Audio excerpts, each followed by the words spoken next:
ایک صاحب کو ان کے پڑوسی نے نہایت سخت بات کہہ دی۔ وہ صاحب اس کو سن کر چپ چاپ اپنے گھر چلے آئے۔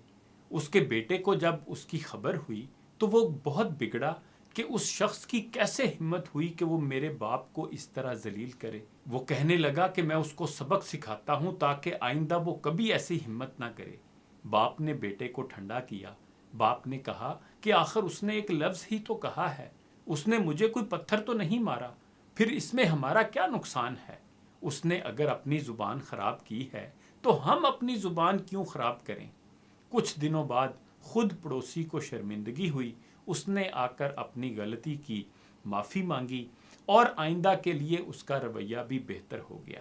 باپ اگر اپنے بیٹے کے اندر انتقام کی نفسیات ابھارتا تو وہ برائی کے راستے پر چل پڑتا، مگر باپ نے جب اپنے بیٹے کو بھلانے اور برداشت کرنے کے راستے پر ڈالا تو وہ ان کے لیے خیر کا باعث بنا۔ اسی کا نام تربیت ہے۔